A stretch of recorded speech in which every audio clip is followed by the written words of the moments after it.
नमस्कार दोस्तों, डेट है आज की 4 मई 2023 और स्वागत है आपका एडिटोरियल डिस्कशन में।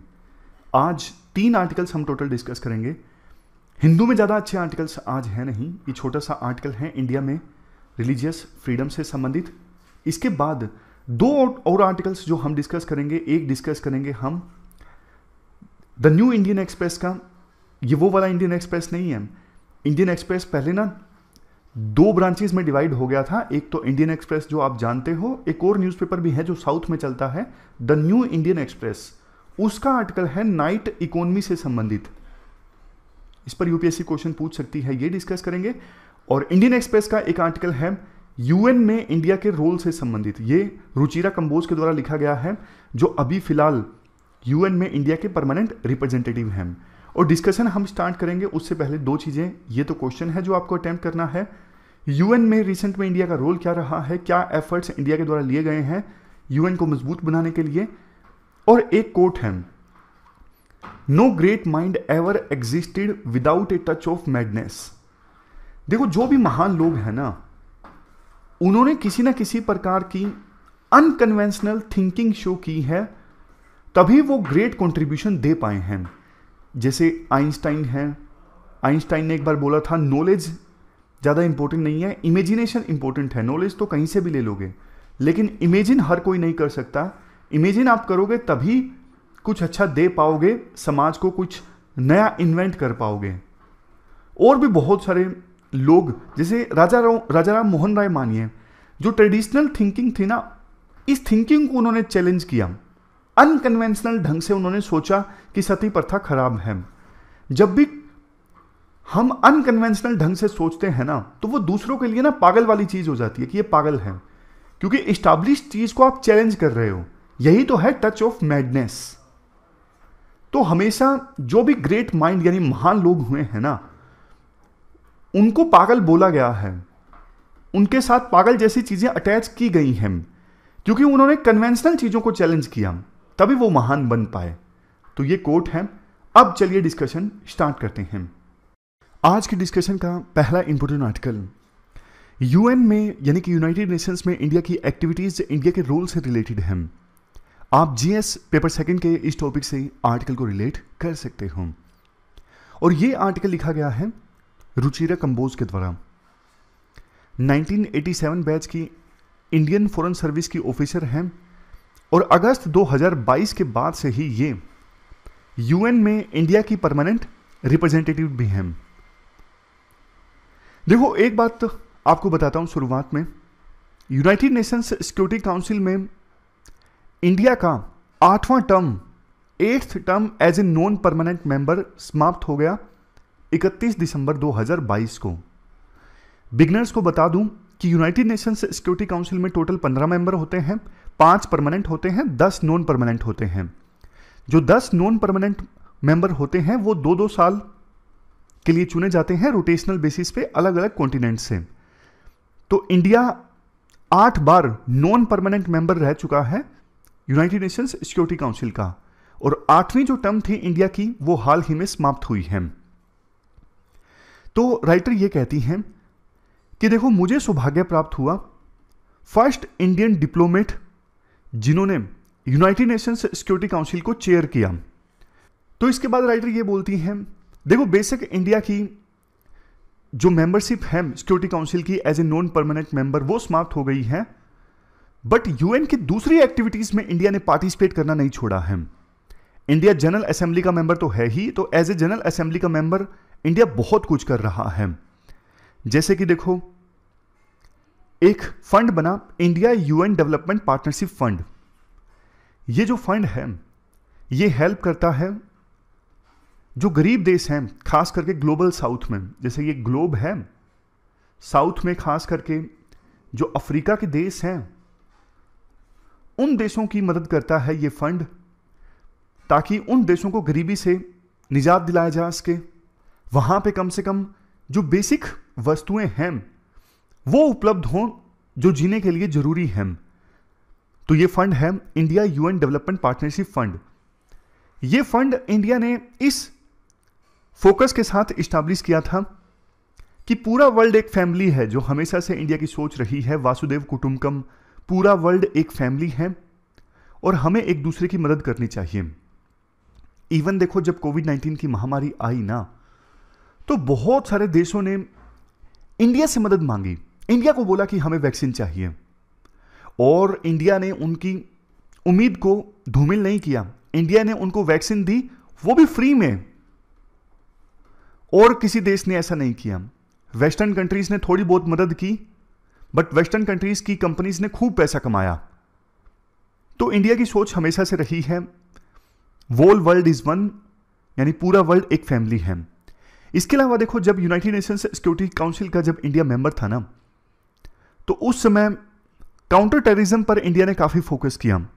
India UN counter terrorism committee का चेयरमैन था, तो इंडिया के प्रयासों से ही यूएन ने ध्यान देना स्टार्ट किया टेररिज्म के मुद्दे पर। अदरवाइज देखो यूएन की एक्टिविटीज ना टेररिज्म के इश्यू पर ना के बराबर होती हैं। काउंटर टेररिज्म कमेटी जिसमें 15 मेंबर्स हैं, यह कमेटी इंडिया में आई 26/11, यानी मुंबई में 26 नवंबर को जो हमला हुआ था, उस हमले की 14वीं एनिवर्सरी थी, उस मौके पर यह कमेटी इंडिया में आई। इससे हमारी जो लड़ाई है ना आतंकवाद के खिलाफ, वो और ज्यादा मजबूत हुई, क्योंकि यूएन ने भी टेररिज्म के मुद्दे पर ध्यान देना स्टार्ट किया। यूएन की एक्टिविटीज देखी गई टेररिज्म के इश्यू पर, और सिर्फ इंडिया के कारण। राइटर कहती हैं, मुझे पूरा विश्वास है कि आने वाले समय में टेररिज्म के इश्यू पर लड़ाई और ज्यादा मजबूत होगी और पॉजिटिव आउटकम निकल के आएंगी। हालांकि देखो ये आइडियलिस्टिक बातें हैं। इसके बाद फरवरी 2023 में India UN commission for social development का चेयरमैन बना। फिर से बोलता हूं, इंडिया हाल ही में UN commission for social development का चेयरमैन बना, और एक और जो कमीशन है जिसके बारे में हमने डिस्कस किया था, स्टैटिस्टिकल कमीशन, उसका भी चेयरमैन बना। और राइटर कहती हैं, मैं फर्स्ट वुमन परमानेंट रिप्रेजेंटेटिव हूं जो इस कमीशन की मीटिंग को चेयर करूंगी, और मुझे इस बात पे काफी प्राउड है। फिर वो बोलती हैं कि आज के समय में देखो पहले के अपेक्षाकृत महिलाओं की कंडीशन काफी ज्यादा इंप्रूव हुई है, और इंडिया में महिलाओं के लिए ये अच्छा समय है। हालांकि अभी भी बहुत कुछ करना बाकी है। जनवरी 2023 में जो पीस कीपिंग मिशंस होते हैं ना, इंडिया की तरफ से all women peace keeping contingent गया अफ्रीका में डिप्लॉयमेंट के लिए। अफ्रीका में एक जगह है अभी, अब यही जो जगह है यहां पे first all women peace keeping mission गया। तो देखो ये इस बात को साबित करता है किसी भी रोल में महिलाएं कम नहीं हैं, और इस फील्ड में भी महिलाओं की स्ट्रॉन्ग प्रेजेंस होनी चाहिए। इसके अलावा यूएन स्टैटिस्टिकल कमीशन का मेंबर इंडिया बना, बाद में चेयरमैन भी बनेगा। मतलब पहले मैंने शायद ये बोल दिया था कि इस कमीशन का चेयरमैन इंडिया बना, इस कमीशन का अभी मेंबर बना है, बाद में चेयरमैन भी बनेगा। और जिस देखो इस कमीशन का मेंबर बनने के लिए जो इलेक्शन हुए थे ना, उसमें 53 में से 46 वोट्स इंडिया को हासिल हुए। मतलब कि विभिन्न देश मानते हैं इंडिया एक रिस्पॉन्सिबल, केयरिंग और कंट्रीब्यूटिंग पार्टनर है, जो कि जिसके मेंबर बनने पर वैल्यू एडिशन होगा इस कमीशन में, इसीलिए तो इंडिया को इतना सारा वोट मिला। अब देखो लास्ट में राइटर ये बोलती हैं, अब इंडिया के द्वारा जो प्रपोजल दिया जाता है ना यूएन में, उसकी कदर होती है। कदर होने का मतलब उसको तवज्जो दी जाती है। जैसे इंडिया के प्रयासों से करंट ईयर जो है वो international year of millets declare किया गया। मिलेट्स के बहुत सारे फायदे हैं। इंडिया इस बात को कन्विंस करवाने में कामयाब हो पाया पूरे वर्ल्ड को। अब अवेयरनेस फैलाई जा रही है मिलेट्स के फायदों के बारे में। इससे हमारे देश को भी फायदा होगा, और सबसे बड़ी बात, इंडिया की जो आवाज है ग्लोबल मंच पर सुनी जा रही है, इसे विभिन्न देशों के द्वारा हाथों हाथ लिया जा रहा है। यह इंडिया के लिए काफी फख्र की बात है। लास्ट में कंक्लूजन निकालते हुए राइटर यह बोलती है कि देखो यूएन रिप्रेजेंट करता है मल्टीलेटरल सिस्टम को। मल्टीलेटरल सिस्टम मतलब जब 2 या 2 से अधिक देश एक साथ आते हैं किसी कॉमन प्रॉब्लम को सोल्व करने के लिए। आज के समय में बहुत सारी ऐसी प्रॉब्लम्स हैं जो पूरे वर्ल्ड को प्रभावित कर रही हैं, जैसे क्लाइमेट चेंज है, टेररिज्म है। तो यूएन अगर मजबूत होता है तो इसमें इंडिया का ही फायदा है, और इंडिया ने एफर्ट्स भी लिए हैं यूएन को मजबूत बनाने के लिए। यूएन जो है वो ये इंश्योर कर सकता है कि वर्ल्ड में जो डेवलपमेंट आए वो ह्यूमन सेंट्रिक होनी चाहिए, ना कि किसी कंट्री सेंट्रिक। समझ गए? तो ये पूरा आर्टिकल हमने डिस्कस किया यूएन से रिलेटेड। अब चलते हैं आगे। इसके बाद देखो नेक्स्ट आर्टिकल इंडिया में नाइट इकोनॉमी से संबंधित है। आप देखो जीएस पेपर 3 से इस आर्टिकल को रिलेट कर सकते हो। बहुत से लोगों के द्वारा ना ये मांग की जाती है कि नाइट में ना बहुत स्कोप है। वैसे देखो जनरली होता क्या है, नाइट में सब लोग दुकानें बंद करके चले जाते हैं, नाइट में इकोनॉमिक एक्टिविटीज़ कम से कम होती हैं। बट ना फॉरेन कंट्रीज़ में जैसे लंदन में या फिर यूएस के कुछ शहरों में 6 से लेके 8% जो इकोनॉमिक एक्टिविटीज़ है ना वो रात को होती हैं। रात को नाइट लाइफ बहुत स्ट्रॉन्ग होती है वर्ल्ड के कई सिटीज़ में। तो इंडिया में ऐसा नहीं होता, इसलिए मांग ये की जाती है कि इंडिया में भी ना नाइट इकोनॉमी को तवज्जो दी जाए। कैसे तवज्जो दी जाए? सरकार खुद लीडरशिप ले और नाइट लाइफ बनाने में मदद करे विभिन्न सिटीज़ की। जो कानून आड़े आ रहे हैं कानून को एड्रेस करे, मतलब लीगल हर्डल्स जो हैं उन्हें एड्रेस किया जाए। इसके फायदे अनेक होंगे। सबसे पहला फायदा जॉब क्रिएशन। नाइट में अगर देखो लंदन न्यूयॉर्क की तरह 6 से 8% इकोनॉमिक एक्टिविटीज़ नाइट में होंगी तो एक्स्ट्रा रोजगार प्रोड्यूस होगा ना, सरकार के लिए एक्स्ट्रा रेवेन्यू जनरेट होगा। इसके साथ साथ रिसोर्सेज का ऑप्टिमम यूटिलाइजेशन होगा।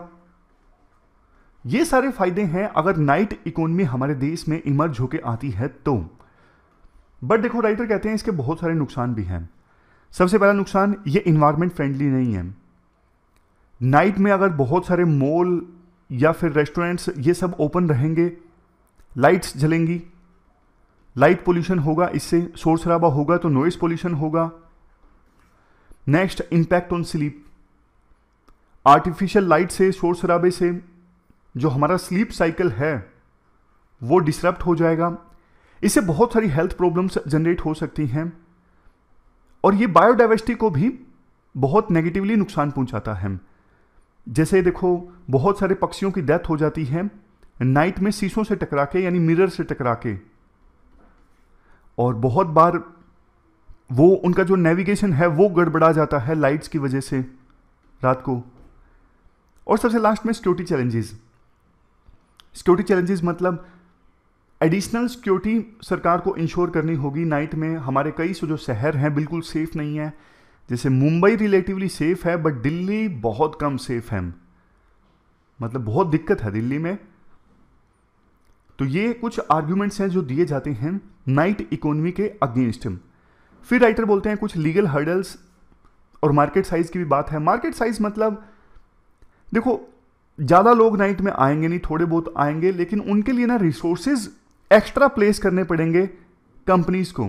जैसे मॉल ओपन है, मान लीजिए मॉल ओपन है, जितने लोग दिन में आते हैं शाम को आते हैं उतने रात को तो नहीं आएंगे ना, बट स्टाफ उतना ही चाहिए मॉल को, तो फिर नुकसान होगा ना उनको। मतलब फुटफॉल कम है, लोग कम आ रहे हैं लेकिन स्टाफ वैसे का वैसा काम कर रहा है, तो मार्केट साइज कम है। तो ना राइटर ये सजेस्ट करते हैं रात को देखो मेनली एंटरटेनमेंट इंडस्ट्री रहेगी या फिर कुछ स्पेसिफिक मार्केट लग सकती हैं। जैसे थाईलैंड में, दूसरे शहरों में ना रात को कुछ स्पेसिफिक मार्केट लगती हैं स्पेसिफिक वस्तुओं से संबंधित। तो वैसा कंसेप्ट इंडिया में आ सकता है बजाय कि पूरा मॉल ओपन रहे। इसके अलावा राइटर एक बात ये भी बोलते हैं, देखो लीगल हर्डल्स तो कई शहरों में एड्रेस किए गए जैसे मुंबई में, बट इसके बावजूद लोग ना रात को ज़्यादा बाहर निकले नहीं। एक लेवल के बाद 12 बजे तक तो अलग इशू है, बट पूरी रात जैसा सरकार चाहती है कि पूरी रात दुकानें ओपन रहें, वैसा नहीं पॉसिबल हुआ हमारे देश में। और हमारे देश में जो कल्चरल लैंडस्केप है ना वो अलग है as comparison to western countries. Western countries में कल्चरल लैंडस्केप अलग है। हमारा कल्चर कुछ ऐसा है, देखो सुबह जल्दी उठना है, मतलब हमारे देश में रिलीजन का बोलबाला काफ़ी ज़्यादा है। सुबह सुबह उठना, भगवान की पूजा करना, इसे अच्छा माना जाता है।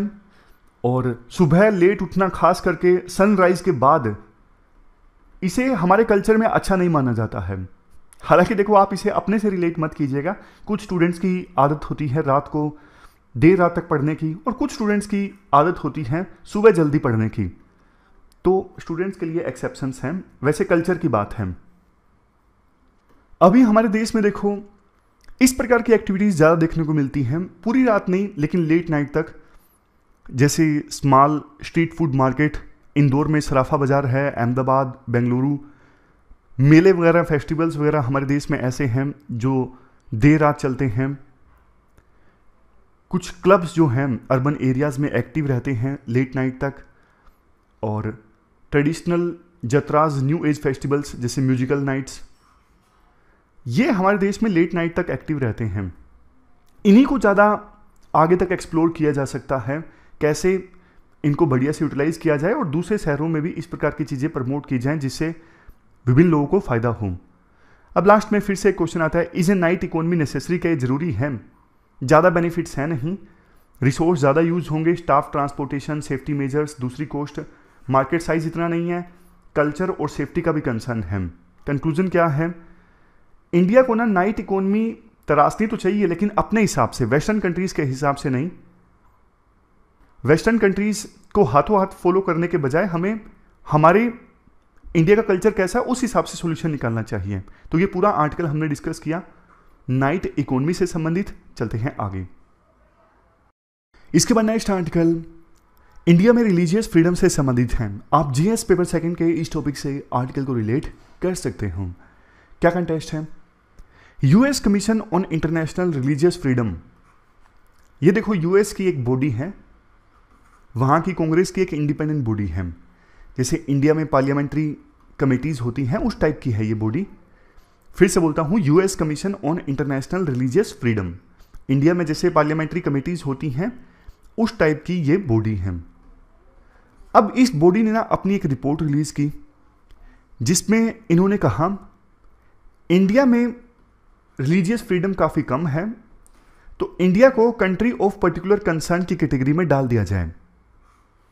समझ गए? इस बॉडी ने इंडिया के खिलाफ काफ़ी कुछ खराब कहा और कहा कि इंडिया में रिलीजियस फ्रीडम नहीं है, बहुत कम है।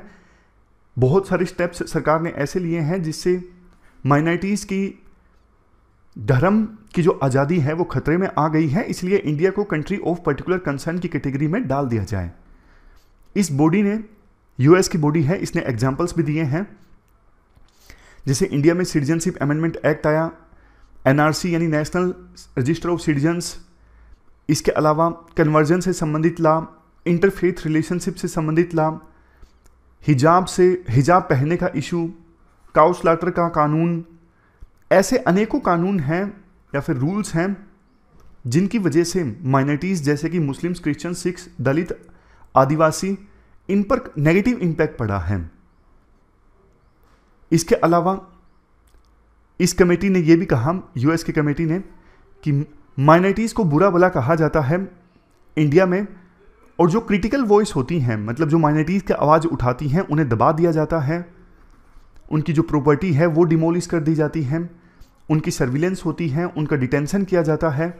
ऐसे एनजीओज जो माइनॉरिटीज़ की आवाज़ उठाते हैं उनको टारगेट किया जाता है, उनका लाइसेंस रद्द कर दिया जाता है फॉरेन फंडिंग प्राप्त करने के लिए। तो ये सारी बातें बोली गई हैं यूएस की कमेटी के द्वारा। अब देखो ये कमेटी हर साल ऐसी बातें बोलती हैं। यूएस की सरकार हालांकि इंडिया को इस कैटेगरी में डालती नहीं, country of particular concern. India ने भी जवाब दिया है कि आप अपना काम कीजिए, इंडिया की बेटर अंडरस्टैंडिंग आप डेवलप कीजिए, आप इंडिया को समझते नहीं हो, बिना सोचे समझे आपने ये सारी बातें इंडिया के बारे में बोल दी। और कुछ हद तक देखो सरकार की बात सही भी है। पहली बात, ये बॉडी जो है वो ज़्यादा रिप्रेजेंटेटिव नहीं है, और दूसरा ये बॉडी दूसरे देशों के बारे में बात करती है। यूएस में कितनी खराब सिचुएशन है, यूएस में ब्लैक्स के साथ कैसे अत्याचार होता है, कैसे रेसिज्म का शिकार होते हैं बहुत से लोग जो दूसरे देशों से आए हैं, उनके बारे में कोई बात नहीं की जा रही इस कमेटी के द्वारा। तो इस कमेटी के डबल स्टैंडर्ड्स को दर्शाती है ये चीज। आर्टिकल में कहा जाता है, सिर्फ देखो एक बार ऐसा हुआ था कि 2005 में उस समय गुजरात के मुख्यमंत्री, आज के प्रधानमंत्री नरेंद्र मोदी का वीज़ा कैंसिल हो गया था 2002 के गुजरात दंगों के कारण। अदरवाइज यूएसए की सरकार इस प्रकार की कमेटी की बातों पर ज़्यादा ध्यान देती नहीं है। और पिछले 2 दशकों से जब से ये कमेटी अपनी रिपोर्ट करना पब्लिश की है, उसके बाद से ही ऐसी ऐसी बातें इस कमेटी के द्वारा बोली जाती हैं और इंडिया भी रिजेक्ट कर देता है कि हम आपकी रिपोर्ट को स्वीकार नहीं करते हैं। ये हर साल होता है, एक ट्रेडिशन सा बन गया है।